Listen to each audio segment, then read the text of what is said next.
What do I do first? Oh, right. I make a post on Blue Sky. That's like the last thing you do before we start the show. Well, I'm doing it backwards. Okay. You know what, Daniel? It's your house. You can do whatever you I can want. do whatever the fuck I want. It's one of the best things in the world about owning a house is I could punch a hole in that wall and answer to no one. Yeah. Except I'd probably have to go to the hospital. And also, John would be like, "What the fuck? Why'd you punch a hole in our wall?" Yeah, he'd be pretty upset.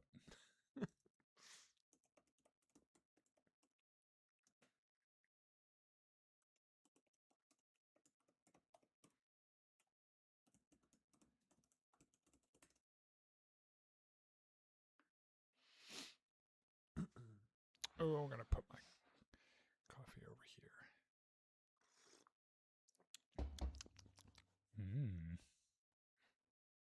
Bean juice.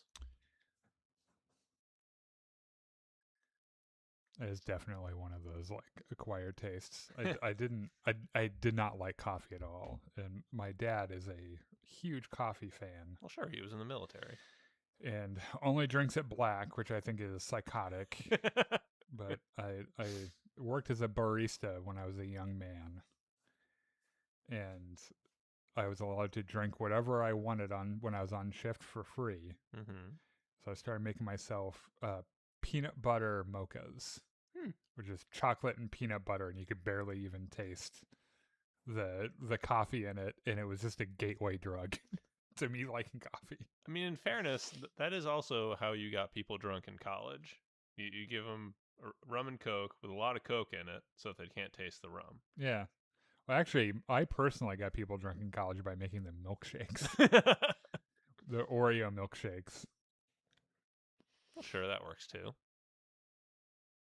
All right, shall we get this show on the road? I think we'd better. Let's go.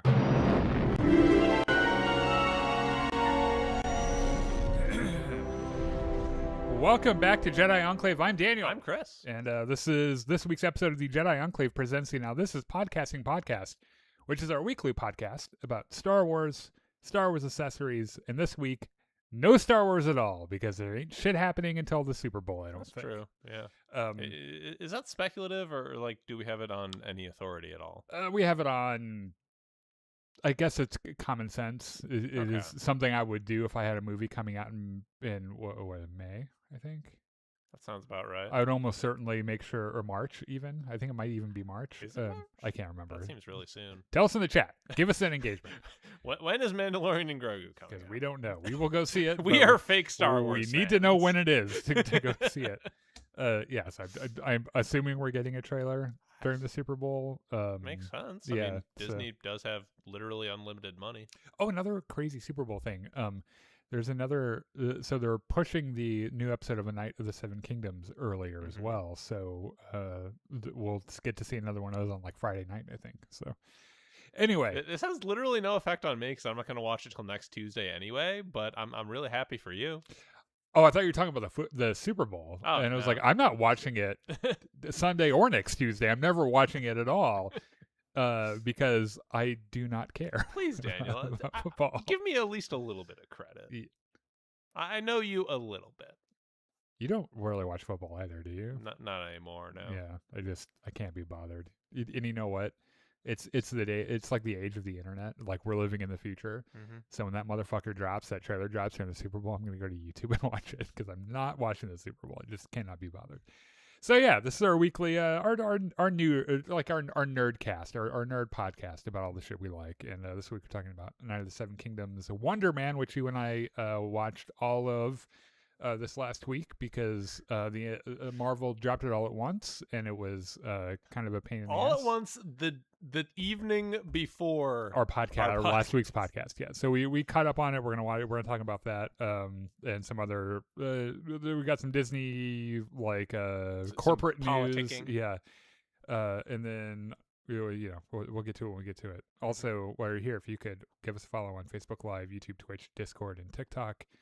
All the links are there in the description of this video. We'd be lucky and very thankful to have you. In fact, a really good way to support the podcast and everything we do here will cost you nothing. just by subscribing to one of those platforms. And a comment. If you're feeling generous, give us a comment. Even if you tell us how much you hate us, Yeah. that actually helps. I don't give a fuck. I don't read them anyway, but like I know I am told by the children it's good for the algorithm. Yeah. So You just treat the computer into thinking people are engaging with us. Also, if you comment during the podcast, like during the live show, we'll probably read it because you just don't go back. After that, like after the show's done, it's out of my mind. I do not care. Let's start off with some sad news. Okay. The famed world-class comedian, actor, and screenwriter Catherine O'Hara died this last week at, I think, the age of 71 years old. And I think this is kind of a shock to everyone. Yeah, because that's relatively young. Yeah, especially nowadays. I'll tell you what I know. What I knew about Catherine O'Hara a while ago, which is that she had a really rare heart condition, where your heart is usually right here, like this on your left side. Mm-hmm. Her heart was a mirror image over here on the other side, along with her like spleen. Huh. Like the organs over here. They're supposed to be over here, or were mirrored on the other side.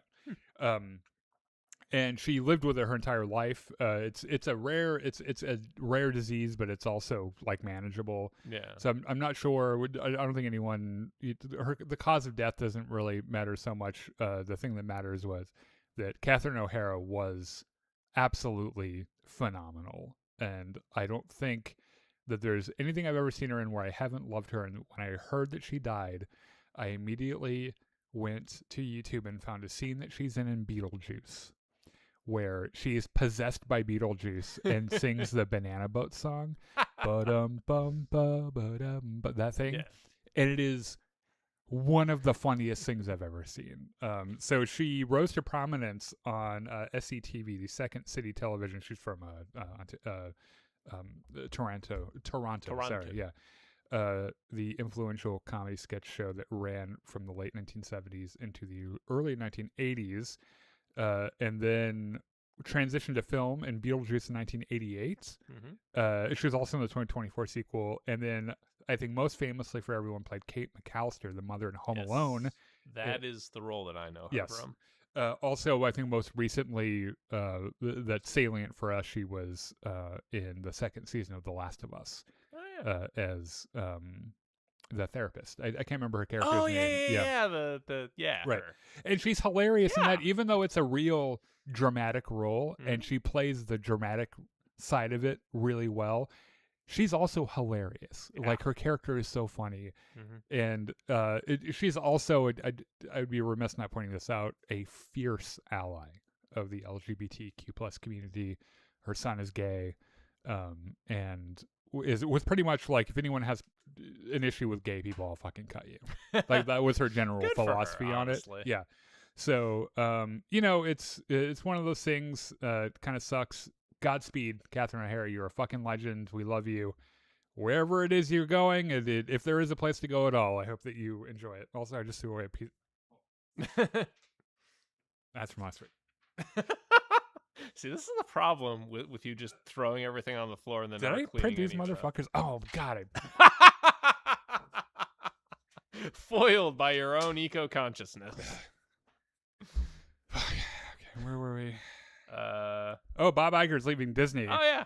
Which, I mean... okay, so the weird thing about this is that he's leaving before his contract's up, which I didn't think you were allowed to do that. I mean, well, I guess when you're Bob Iger and you're richer than God, you can just do these things. Yeah. I'm pretty sure that they're like, Bob Iger, why are you leaving Disney? He's like, I'm so tired. I am so tired. I'm done with it. All this bullshit. Yeah. Which, by the way, he tried to walk away from Disney a couple years ago, and then Bob Chapek took over, and then everyone. It was like a. And then Bob Chapek ran the company into the ground. They're like, Bob Iger, we need you to come back and save Disney. And it was like, fine, I guess. It was a little bit like Steve Jobs.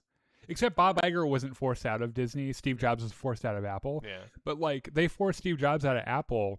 And then everything went to shit. Yeah, and they're like, "Oh my god, please come back." And he's like, "Yeah, but I'm going to be in charge of everything now." So like, fine, yeah, just fix it. Yeah. So yeah, Bob Iger is leaving, and we know from the board that Josh D'Amaro is taking over, who is from their experience side of Disney, the parks and everything, and has done really well there apparently. And so what we can expect is that, like, he's obviously going to play to that side, and the parks experience at Disney is probably going to be going great because that's what he knows. I do know that they appointed I threw that piece of paper away and I really shouldn't have again. But they like promoted one of their media side corporate officers a little higher, so that he can have some help on the movie and TV side of Disney, because like movie and TV has become such a huge part of the brand that they're like, we can't just do parks. So like, it's sort of similar to what Lucasfilm did when Kathleen Kennedy finally quit. Yeah, they put two people there, one creative, one business. You're right. So I don't know if this really has. Whenever I read stories like this, I am immediately reminded of the TV show Succession, where it's like a bunch of rich people saying rich people things. They have no idea, like they have no connection to the product they're selling. The only thing they care about is they're selling a product. It's just a banana. How much could it cost? $10? Right. And they don't care. They're like, just do another fucking Star Wars movie. Yeah. And you're like, well, what kind of, like, I don't know. I've never seen fucking Star Wars. Just do it. Like, we need to goose that bottom line. Do it and make another $1 billion. Yeah. And that's the level that we're talking about right now. Like, Bob Iger has probably never seen a Star Wars movie. He probably does not give a fuck about it. I shouldn't say that, because that would be a very David Zaslav thing, the guy that's head in charge of HBO and Warner and everything right now.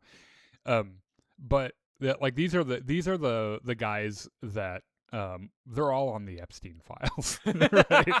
So like no one really like they view the world as a spreadsheet, right? Yeah. That there's like pluses and there's minuses, and at the end you're trying to make the end result as big as possible. Yeah, right. And if killing your mother will give you just a couple more dollars, that's what you do. That's the sorry, Mom. Yeah.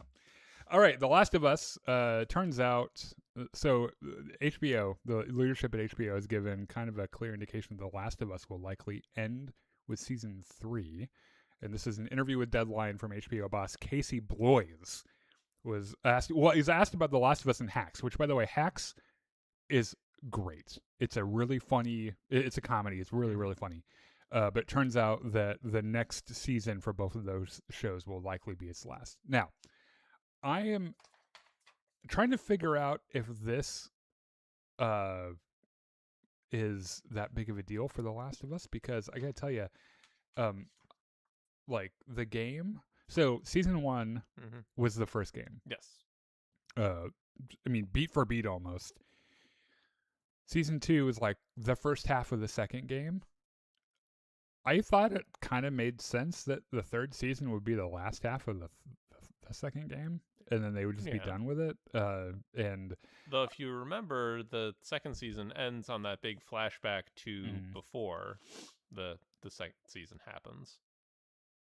Or I guess which flash? Oh, with Ellie and Joel, you mean? No. The very last one with Abby, where they're in the big stadium.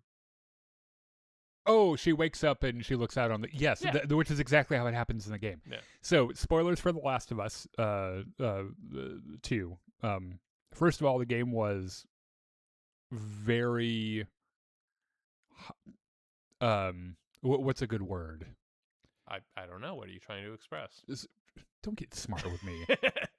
Fans were very passionate about either loving or hating it. Divisive. Yeah, that word is every time The Last Jedi is brought up, everyone always drops the word divisive, and I'm so tired of hearing it. But I guess I should give myself a thesaurus. Anyway, either people love it or hate it, and one of the reasons is because that's a good one. So you start off playing Ellie. Spoilers for the show and the game. Joel dies. No. And then you spend like the second half, except for the end, playing as Caitlin Deaver's character, Abby. Abby.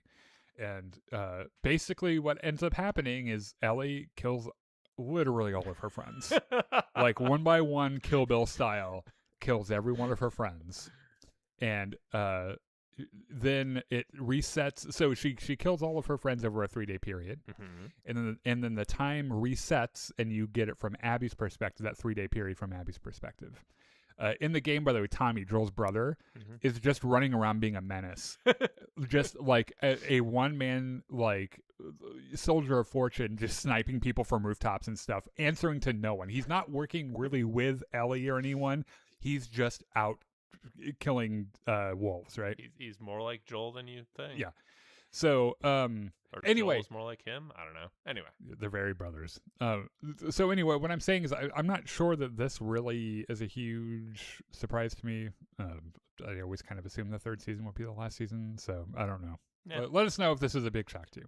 Apparently there were plans to make 4 seasons, so they're going to have... If that was the plan, that they might have to compress some things or cut things, but I don't know. Yeah.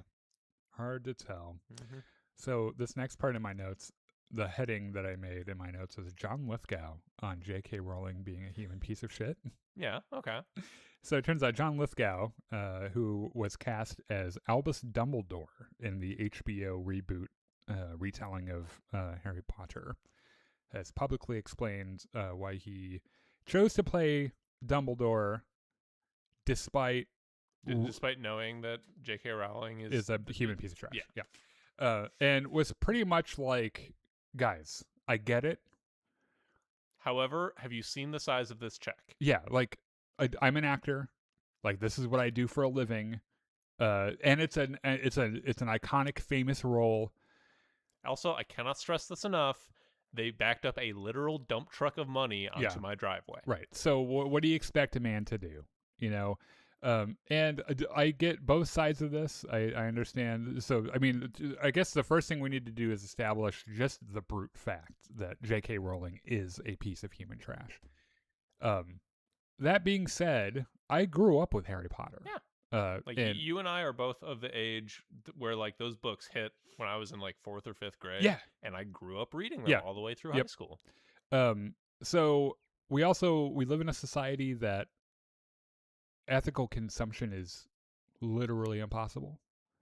I mean, we can preach about trans rights all we want, but we're streaming to you on a cell phone that was made by slave children. You know, there's no way to avoid that shit, right? The world sucks. It's one of the reasons why I'm a socialist. It is the way it is. I know that there have been other actors that kind of took flack for this too. I know that like when the game came out, Hogwarts Legacy came out, Sebastian, one of the boys from Heartstopper, the villain from Heartstopper, actually, is the main character's voice. I can't think of his name right now. But he was like, guys, I didn't realize even when I was auditioning what this was. So like, yeah, and then I got the gig, and like, I'm an actor. Like, what am I supposed to do?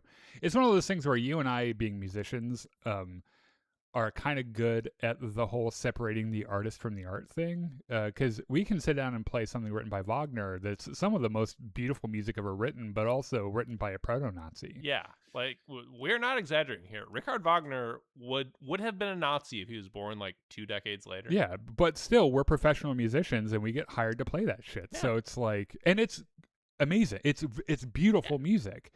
So like, you have to find a way to separate. So the way that by the way, just as a way to button all this up, this is how I'm going to deal with this. First of all, I am not paying for HBO to watch this show. I'm going to be pirating the fuck out of it, and I strongly suggest everyone else do the same. Right? J.K. Rowling should be robbed as much of the money from this project as possible. And also, when I played Hogwarts Legacy, for every $1 that I spent on the game, I spent $3 for a trans foundation. So like, that was the only way I could think of to separate the art from the artist and kind of like try to balance.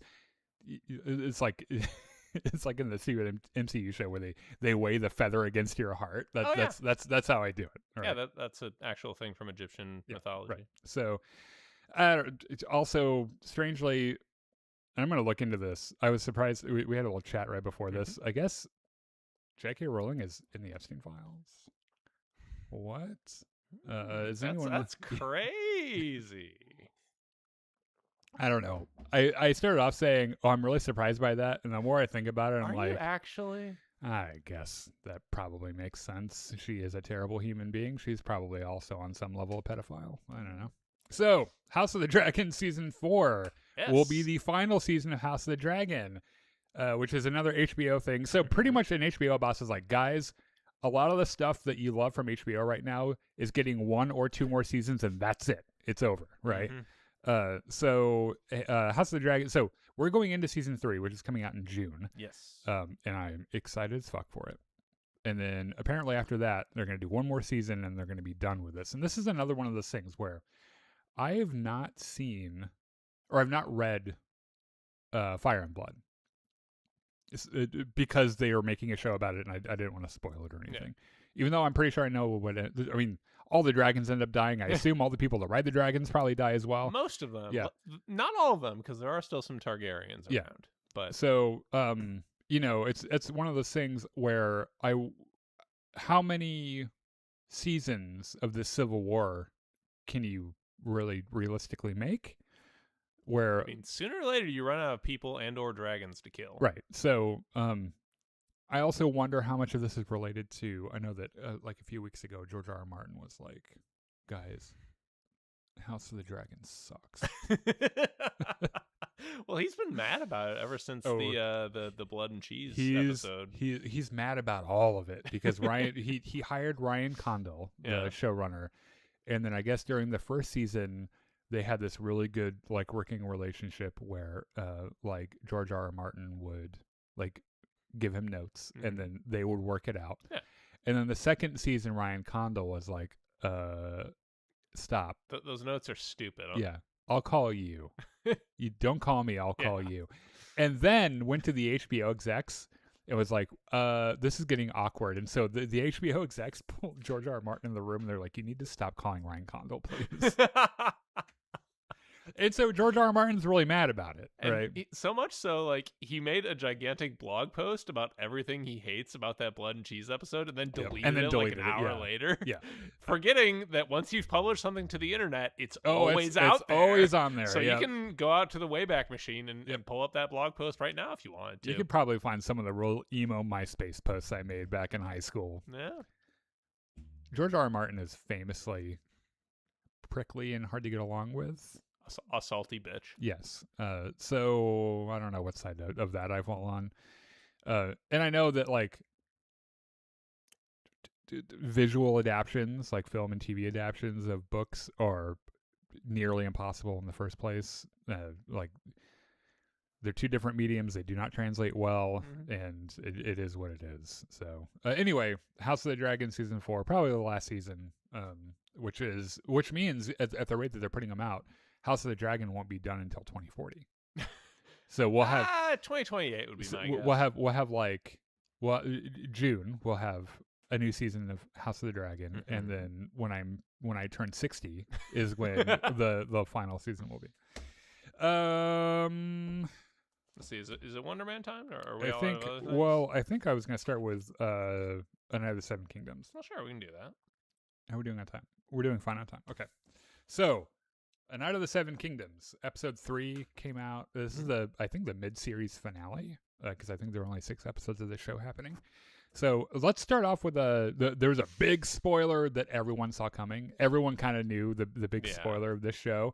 And you can tell that the showrunners were like, everyone knows about this, so like it isn't the point of the show. Yeah. Like, However, that reveal came with a fucking baller music. We laughed though. Yeah. We laughed because it was like the end of or a scene from like Rian Johnson's Knives Out. Like that really dramatic like smash cut on everyone's reactions and then with again really fucking good music. Yeah. The music has been really solid, and I'll just say that I will die for Dunk and Egg both. Like they're both so perfect, and I love their actors so much. I don't know how they got lucky finding the kid that plays Egg, but I found out, by the way, I was watching some behind the scenes stuff and like interviews when they were doing their press junkets for this. Mm-hmm. Apparently, the kid that plays Egg was up for Draco Malfoy. Really? In the HBO Harry Potter series. Okay. And he got this instead and was like, I'd much rather have this. This is way better. Yeah. Yeah. Yeah. So, yeah. Shall we? I don't. Let's not say anything about this other than spoiler free that we really love it. You should watch it. If you've not watched it yet, watch it. So spoilers going forward. If you don't, okay. Let's just say this so we can get it out of the way and I can stop pretending to tiptoe around this. Okay. We find out that Egg is actually Aegon Targaryen. He's a Targaryen. He is technically in the line of succession. But there's so many people in front of him. Yeah. That realistically, he's way down. Because his dad is the second son. Mm-hmm. And the first son has sons of his own. Yes. So the first son has to die. Plus Egg has 2 brothers ahead of him. 3 brothers. 3 brothers. 3 brothers ahead of him. So the first son has to die. All his kids have to die. His father has to die. All of his brothers have to die. And that's what fucking happens. Well, there's that fortune teller. Yes, there is. Yeah. Says, you will be king and everyone will fucking die and hate you. Yeah. You'll die and everyone will celebrate. And some more spoilers in the tale. I'm just going to come out and say this now because it's one of those things that got spoiled, I think, in Game of Thrones in the show. They were talking about it. It's one of those things that's been around. This book is written back in the 90s. So Dunk and Egg grow up together pretty much. And they spend their entire lives together and they die together. And it is one of the most beautiful bro stories of all time. Like it is so great.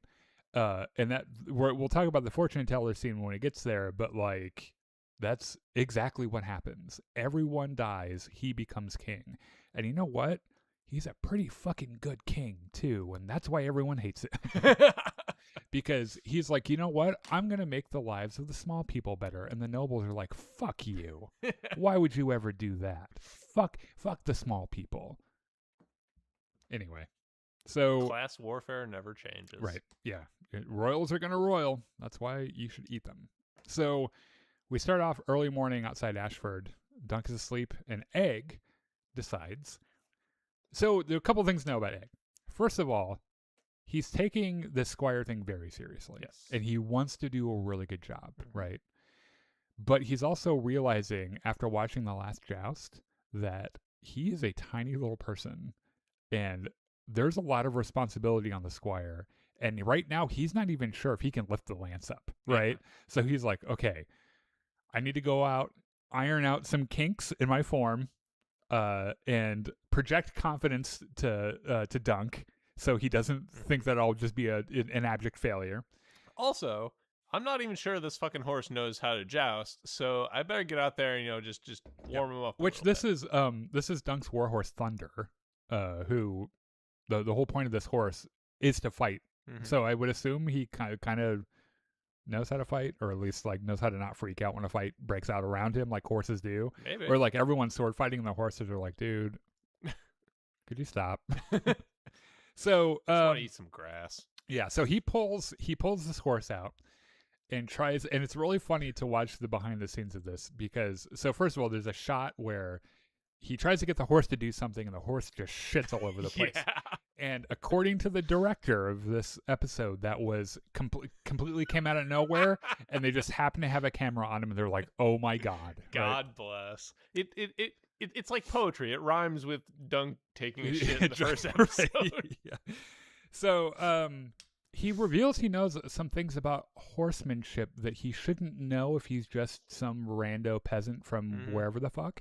And he's like, "Oh, my father hates horses, and he thinks they're so fucking dumb." But he's wrong. Yeah, but he's fucking dumb, honestly. So horse, you and I, dude. It's me and you. Look at me. We're gonna do this." And the horse is like, "Well, excuse me, I have to shit first." So, he finally gets him to do some stuff. Yeah, and they have a little training montage. And there is an adorable shot of Egg with the practice lance spinning around and trying to figure it out and shit. And this kid in the behind the scenes was running barefoot through this field through piles of sheep shit. And was having the time of his life. I mean, wouldn't you? Yeah, yes. So he meets an interesting character called Robin Reisling, right? Who is a one-eyed knight and is more or less a religious fanatic, right? He's very unstable. He believes that he is like a conduit of one of the gods, which is why he refers to himself. He uses plural pronouns. So he won't say I, he'll say we. And he walks up and he's like, "Hey, fucking kid, where'd you steal this horse from?" And he's like, "I didn't. What the fuck happened to your eye?" And he's like, "Well, brace yourself for a fucking cutaway."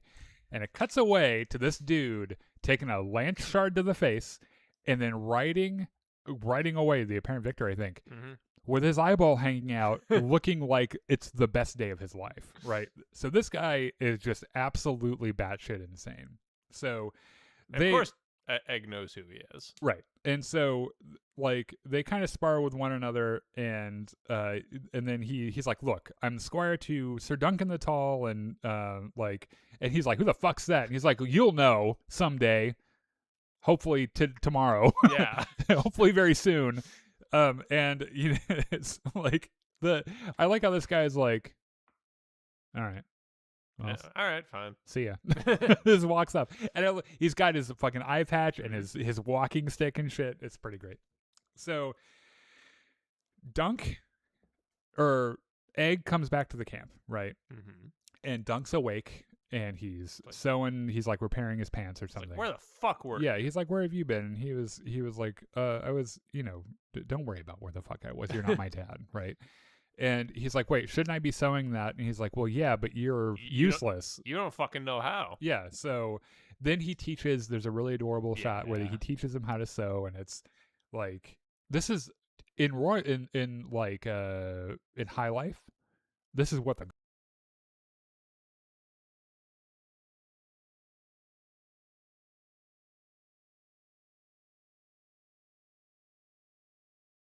It's not happening now, so I think we're good. I thought it was a connection to my headphones. Nope.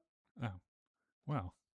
Well, if it was both our headphones. I don't know. Maybe that was like a message from outer space or something. I don't know. Anyway, so he teaches them how to sew. This is something that girls do, by the way. Like in the beginning of Game of Thrones, Sansa and Arya are needle pointing and stuff, and so he's like, okay. Well, now I know how to sew. Yeah.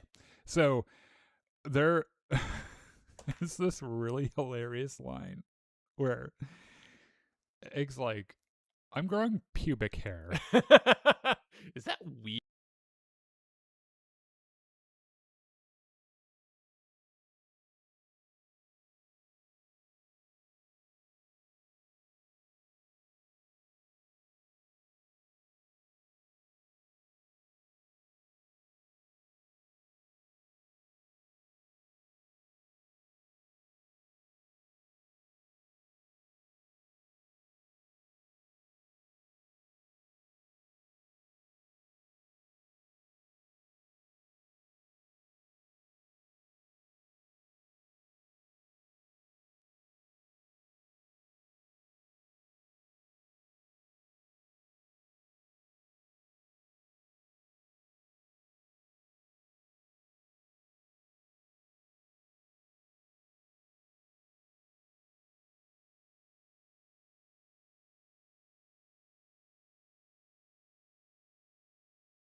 Oh, yep, there it is. Okay, I hear myself now.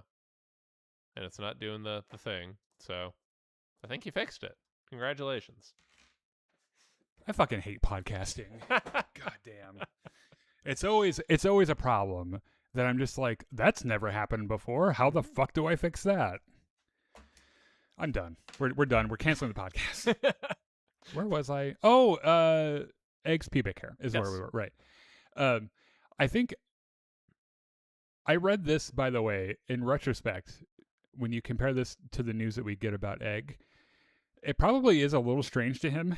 And I'm not trying to get into the philosophical meaning of Egg's pubic hair, but as a Targaryen, he's one of the Targaryens that has fucking platinum white hair. Yes. Right?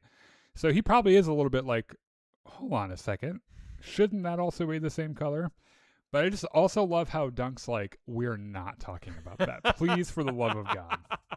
So Dunk prepares to enter the lists. And he prepares by vomiting his whole fucking guts out. Right? And he pukes a whole bunch and then goes up to Egg and's like, fetch my armor, boy. And he's like, why? What the fuck for? Why would I do that? And he's like, what? So I can enter the tournament. The list. Yeah. The whole reason we're here. I've got jousting to do. Yeah. Glorious victory and all that. Egg's like, you fucking idiot. Like, only the knights of high birth and renown compete on the first day. And he's like, oh, we want to get some breakfast then? What the fuck was I puking for? Right. So his anxiety's gone. And this is also one of those things where like, this is shit that Egg shouldn't really know. Like how the attorneys work and shit, and if his cover story were true, yeah. So which obviously it's not. Dunk goes out and buys some goose eggs after a really funny. Yes, go ahead. Like this merchant doesn't really understand English or whatever language Dunk is supposed to be speaking. Yeah, and Dunk is like, okay, I want some goose eggs, and this merchant has the whole goose and is ready to cut off his fucking head. He's like, I killed the goose. He's like, no, no. Just the eggs, the eggs, and like he does some pantomime, like egg, Yeah, and he's like, I'm gonna kill the goose. He's like, fucker, dude, stop it. So, eggs in hand. Yes. Tenzel Too Tall walks past, and he's like, aren't these nice eggs? I like eggs. Do you like eggs? And she's like, that's okay.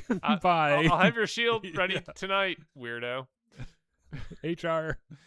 So, Egg watch. By the way, like, this is another moment where Egg is like, oh my God, you're ridiculous. He is blowing this so hard.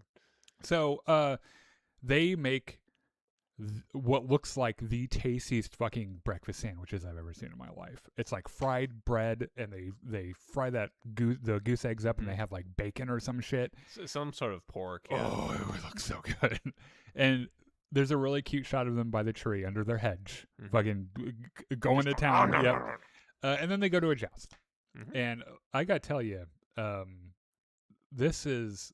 hold on. Before we get to the joust, there's a really funny bit where they're mocking each other, and it's really adorable. It's really cute. And Dunk is making fun of Egg for only eating like fancy people food, which is, it's like, Dunk, you fucking idiot. Like, you're so close. You're so close to the truth here, and you're just like, it just goes right over your head. And there's this really funny line about how Egg doesn't like ale, which, by the way, he's 12? 10, 12? Okay, look, it was the medieval ages. Alcohol was much weaker then, and like, I don't think that the water wasn't really potable. Probably most also, of the time. probably not safe. Yeah, yeah. So that's why everyone drank beer, because it was actually healthier than the water. His response is really funny because he goes, that's because it's disgusting, and it's because he's making fun of Dunk's accent, and it's just the whole thing is adorable, and I love both of them. So, do they go to the joust, or do they hear from the master of the games first? That's later, I think. Okay. Yeah, that's later. Okay. So, well, because I watched the one joust. There's the one guy, because Arion isn't in the joust yet, right? So, Egg fantasizes about being a landed dynasty hero, and so Egg asks if he can remain Dunk's. Because this is the scene where he goes, I could like stay forever, and like I could be in a place like this, which is from the trailer, and Dunk's like, you are in a place like this, and he's like, well, dumbass, yes, but like obviously. forever, like this is the life, is what I'm saying. And he's like, so like after this tournament, how about we just continue our buddy cop routine, and you go on the road or something. Our mutually beneficial relationship. And Dunk's like, to bed tomorrow, and don't lose everything I own. Then we can you can come with me. We'll make it work. Yeah. So this is where Plumber comes along. I think Plumber Ashford, right? Or Plumber or whoever. He's like, hey, come on down here, take a walk with me. And we're gonna go to this new fishing hole I really like. So they walk along the stream, and Plumber's like, okay, I'm gonna lay it out for you. We spent way too much fucking money on this whole entire thing. We just came off a really hard winter, and I don't know what the fuck we're gonna do. So this is what we're gonna do. I'll tell you what we're gonna do. Yeah. Gambling. Yeah. Specifically, we're going to fix the books. Yes. And you, a man of high honor, what do you think? And Dunk's like, that sounds awful. I want to emphasize, for the record, this plan could have worked if he just didn't talk to Dunk about it. Like, if they just tell their guy, hey... That's not true. Oh, no? No, because the jousts, for this to work, Dunk has to challenge the guy. Oh, he can't challenge Dunk? I'm not sure if he can. Because I feel like if you just do that... I think the way that I interpreted this was that I think Dunk has to challenge him. Okay. For this to work or whatever. Yeah. If you know the rules of Westerosi jousts and tourneys, put in the comments. Yes, let us know. Yeah. So, this is a good deal for Dunk. Yeah. Right? Like, it would put him on the map. He doesn't lose all his shit, and he makes some good money, right? Because he gets to skim right off the top of those winnings. But Dunk refuses because, he doesn't refuse so much as he doesn't say yes, right? Yeah. So he's like, you know what? And Sir Spitz-a-Lot is like, all right, just think about it and get back to me. That is disgusting, by the way. Like, that guy, I don't know what medical condition he has where he, like, maybe he has really bad allergies where he can't, like, handle his own secretions. It's gross. Like, I fucking hate it. Every time he, like, hawks up like that, I'm like, oh. All right. Prince Aerion Targaryen enters the lists. Who is, and let me tell you, Chris, this guy's a cunt. Head to toe, just the worst. Just an asshole. Yes. Yeah. So, he taunts his cousin. He like walks up to him like he's going to challenge him. He's like, psych. You're a little bitch. Yeah. And then walks up to the other guy, Sir Humphrey Harding, and was like, yo, get up here. Let's do this. And so they joust, and he messes on the first pass. I was saving my ducks out of the way. Right.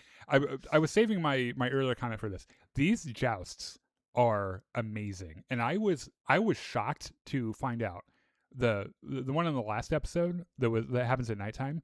That was not shot day for night. Like, they shot that at night with the primary light source being the fire from all the braziers. Right. It was like, did I just say brazier? Yes. Brazier? Brazier, yeah. Not a brazier. Oh, that'd be a much different show.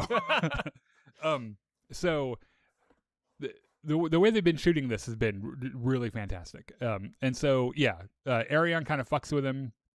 And then when he comes back the second time, sends his horse to the Backstreet Boys reunion tour, he doesn't. He, like, wounds the horse grievously in the neck area, which causes the horse guy has fall to come down out. and smash up his leg. Yeah. And later we see a guy coming out with a big pole lance, arm then sending the horse to the Backstreet Boys. Let me tell you, the small folk aren't very happy about this. And they throw shit at Aerion, and Aerion doesn't care. He's like, fuck you guys. You hate me because you hate me. He just rides off.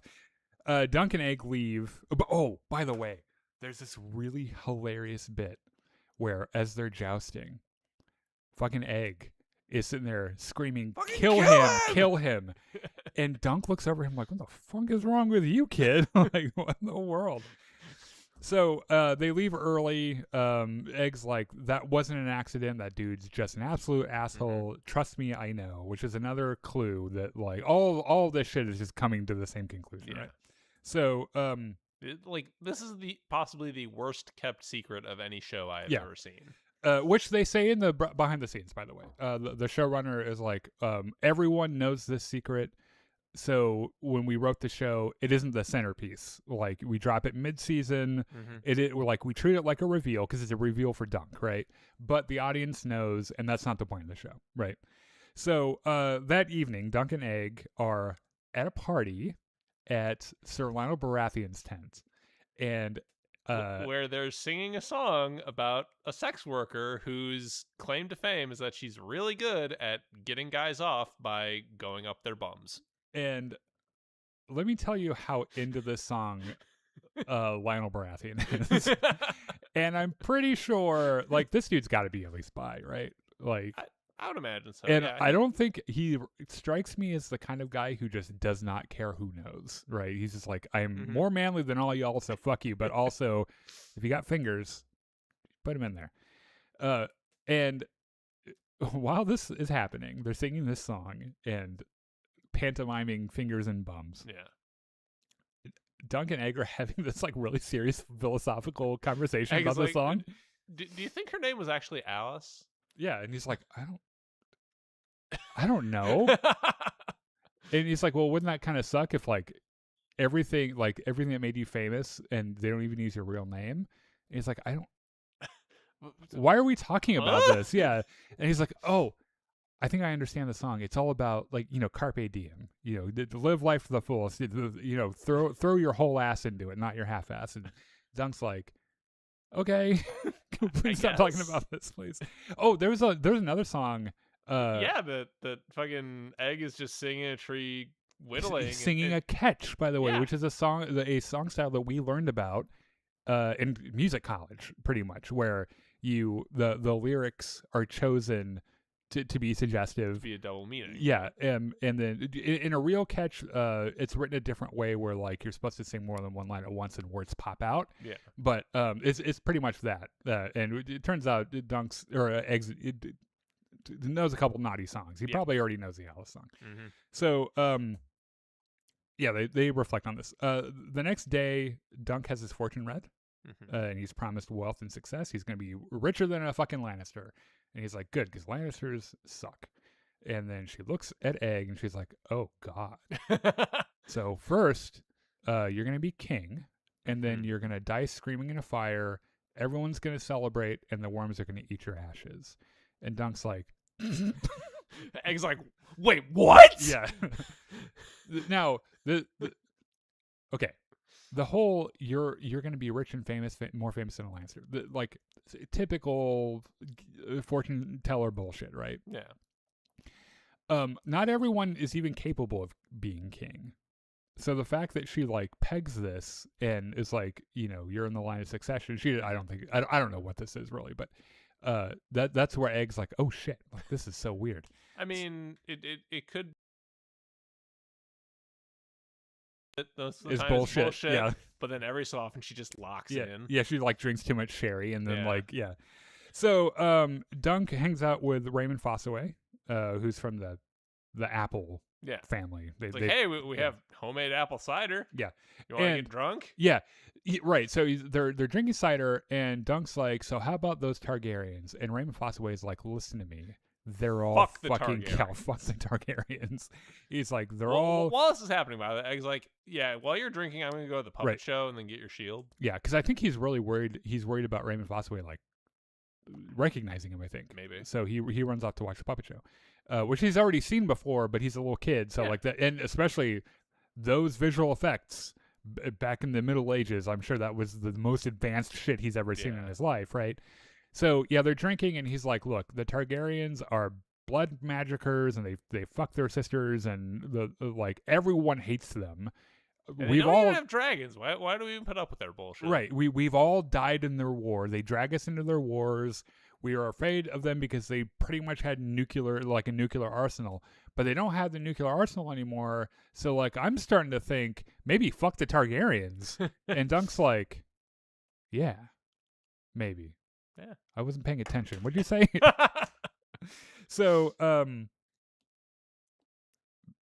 they talk about how Arian killed the horse, like purposely. Also, who should arrive at the puppet show but Aerion Targaryen? Yeah. Well, hold on a second. Raymond also reveals that Prince Maekar has left Ashford to search for his missing sons, Darren and Aegon. And he's like, his two kids, Darren and Egg, on. And Dunk's like, huh? Huh. And he's like, oh, fuck you. Okay, whatever. So Egg sees this play again, and it's like just as cool as before, except that Tanzel Tutal is playing the knight now, and she kills the dragon, right? And then she turns around because it's like the big finish of the story, and this is where the applause always is. And she turns around, and no one's clapping, and Arion's just standing there like, the fuck you do to that dragon? Yeah, I know it's a fake dragon, but we don't do that here. And Tanzel's like, it wasn't real. But it wasn't real, right? And he's like, I'm gonna break your finger. Come here. I'm gonna break your fingers now. So Egg runs off to find Dunk, and he's like, that really tall bitch that you really love, like you really in love with her, and he's like, yeah, Tanzel, and he's like, oh, she's in trouble, she's in danger. You better come. Yeah. And so he runs in. Dunk runs in right as he's like breaking this girl's finger, and something just like snaps. It's like the Kill Bill sound. Yeah. And he fucking he like kind of knocks Arion around a little bit before the Kingsguard or whatever these guys are. Well, I don't think the Kingsguard are there yet, but the like guards grab him and everything, and Arion's like, you son of a bitch, like no one makes me bleed my own blood. you just fucking killed yourself. Yeah. And also you chipped one of my teeth, so we're gonna start by breaking all of your teeth. Yeah, we're gonna break all your teeth. So we set them up for a curb stomping, and they're right about to do it when Egg is like, hey, everybody stop, fucking stop it. Now this reveal is handled really well, because if you don't know it going in, there are a few things. There's at least a couple of things beforehand where you're like, well, what the fuck's happening? Which is that he calls both of the guards by their names, right? And he says their names, and the guards are like, who the fuck is that? And then Arion looks over and it was like, oh, it's this fucking kid. Where did your hair go? And Egg's like, I cut it off so I wouldn't look like a cunt like you. And he's like, okay, well, at least we found one of them. And Dunk's like, guys, I don't get it. And Arion's like, it's my fucking brother, Aegon. He's a fucking royal. And there's this episode ends with this really funny smash cut to all the reactions and big dramatic music, and then it ends, right? And it's just like, oh, inject more of the show into my veins. I love it so much. Were you surprised? I can't remember. Did I spoil this for you? No, but also it was not remotely. They telegraph it. They telegraph it pretty hard. Yeah. And like I said, I was watching the behind the scenes, and I'm pretty sure that they were kind of expecting everyone to like know it. Yeah. So, all right, you and I watched Wonder Man. Now we're not going to do spoiler free. We're just going to get into it. We're also not doing scene by scene. This is a whole season, and we have about 6 minutes to do this. It's pretty good. I will say it's probably the best MCU show since Agatha All Along. I think. Yeah, probably. I can't think of a better show. The MCU has been all over the place, right? Quality wise. Yeah. And Wonder Man, I would put under this is good. What's striking to me, real quick, before we hold that thought, what is striking to me is how there are parts of this where you could forget that you're in the MCU, because it's kind of it happens in LA. It's all kind of like, except for like obviously Trevor Flattery's like around and everything, but like this could be a different, like a non-MCU story pretty easily. And I really enjoyed it. Anyway, what were we going to say? I think it was helped in how good it was by how much it didn't attempt to be a stereotypical Marvel show. Yeah. Like, there were the bits, like the superpowers are always hanging around, and like the damage control people are always lurking around. But by and large, it's a story about an actor who makes a friend. trying to make it big. Yeah. Yeah. Makes a friend for like possibly the first time in his life. Yeah. So do you think that, there's a thought I was having, I was curious about your thoughts on this. The damage control guy, do you feel like they could have taken out that storyline entirely and still made it work? Because the whole Department of Damage Control, which by the way is the dumbest fucking name for it's like you could have come up with like a really cool acronym like SHIELD or SABER, you know, like we're used to having in the MCU for government programs, but you came up with the Department of Damage Control. It just sounds like you're like a publicist, you know, or something. I think you could have, but it would have been more clumsy. Like the damage control people give a reason for Trevor to want to buddy up to Simon, right? Yeah. Without that, you're and relying, the betrayal and everything is a big part of the you're plot. relying way more on Trevor's inherent goodwill towards man, which he has plenty of. Yeah. But doesn't seem like he'd want to like get as close as quick as he does. Yeah. Yeah. Okay. So, can we first talk about what I think is one of the most interesting episodes in all of the MCU shows, which is the Josh Gad doorman. Oh yeah, doorman. Yeah, I love that episode. I thought it was really cool. Now, have you seen Frozen?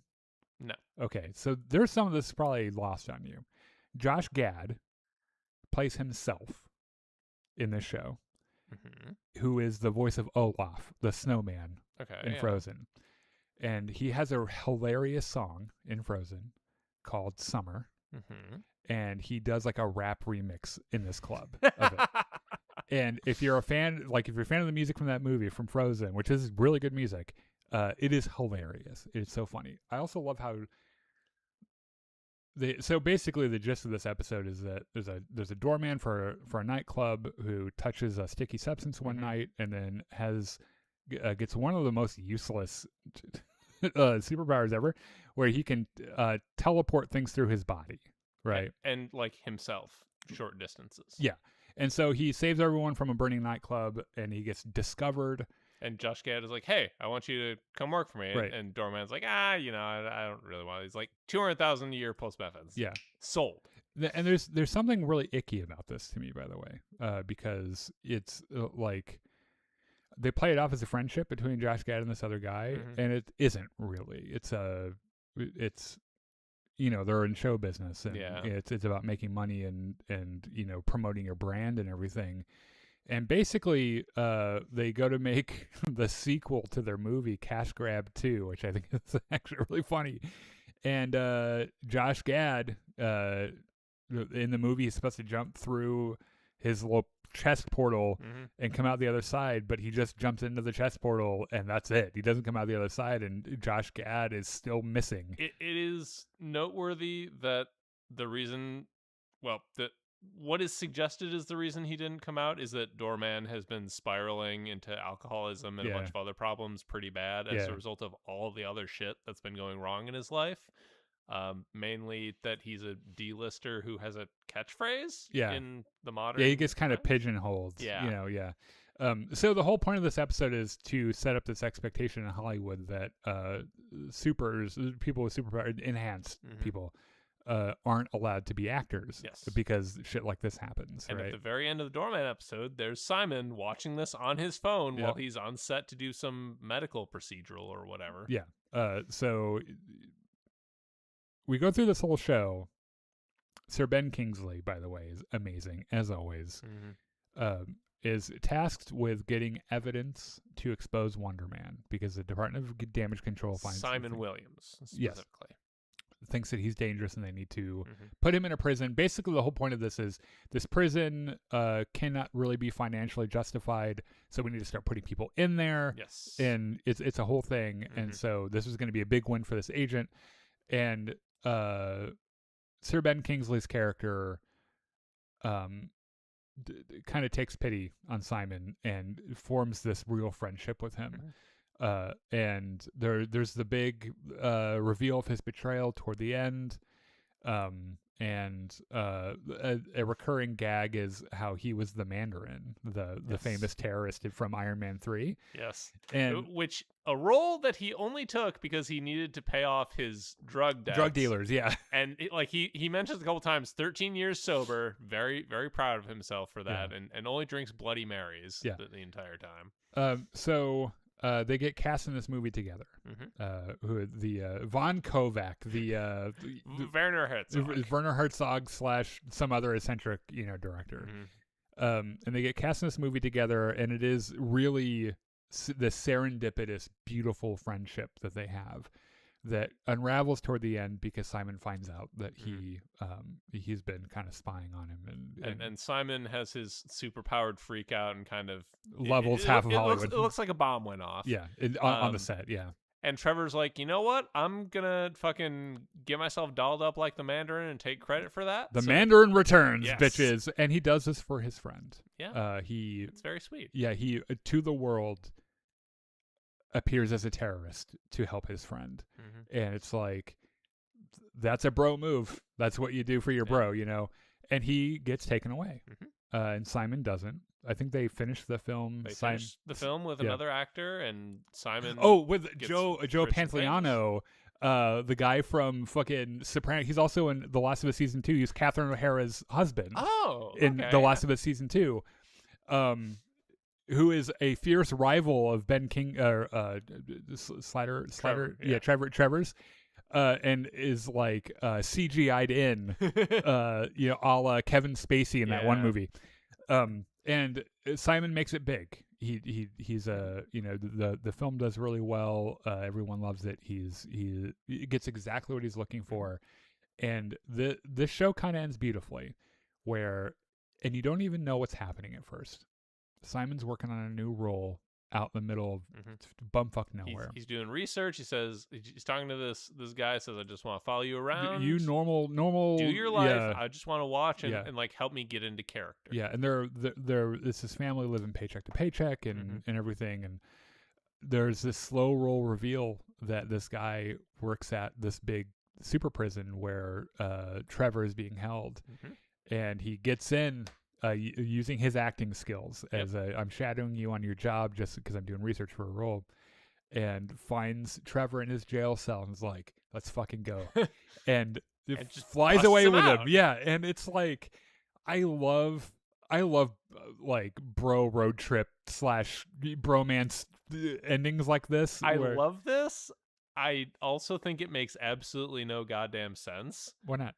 Because like, the whole point of this was so that Simon could have an acting career, right? Yeah. Like, that was the whole reason they tried to set it up. Yeah, but his friendship with Trevor kind of transcended that. They had a real relationship in Hollywood. It wasn't like the Doorman and Josh Gad where they were kind of just using each other and just kind of superficial. Like, they were together a creative force, right? And Trevor kind of weathered some of Simon's antisocial tendencies and kind of balanced him out a little bit, and it worked really well. And I think that an argument could be made that Simon realized that that's what he needs. Like, he needed that, and he doesn't have it anymore. But also, I think their friendship together meant something to him. I think he comes around and realizes that, goddamn, this dude let the entire world hate him as a terrorist just so I could have my acting career. That is very true. Yeah, I've got to go save this guy, right? And which I love beautiful man friendships like this. I think it's great. I would bust you out of a prison. Thank you. If I was put in prison as a terrorist, I'd fully expect you to bust me out too. There's one other detail on this show that I really want to bring up. The shitty old Toyota Camry that Simon drives around in present day, we see in flashbacks it's his dad's car, which of course a struggling actor living in Hollywood would drive the cheapest car they could get, the hand-me-down for decades. Yeah. I thought his character was really fleshed out. I loved his family. Yeah, just all the little details that they got right and made everything extremely believable. Yeah, so go watch Wonder Man if you haven't. That is the end of our show. We will be back next week to talk about whatever happens at the Super Bowl, not the football, the movie trailers that we hope to see, Mandalorian and Grogu. also A Night of the Seven Kingdoms, episode 4. Mm-hmm. I'll talk about next week as well. So thank you so much for joining us. We love you guys. Hold on. I did see a comment that I didn't read. I like the game Star Wars. I love how they do game, but more open world, like bigger. Okay.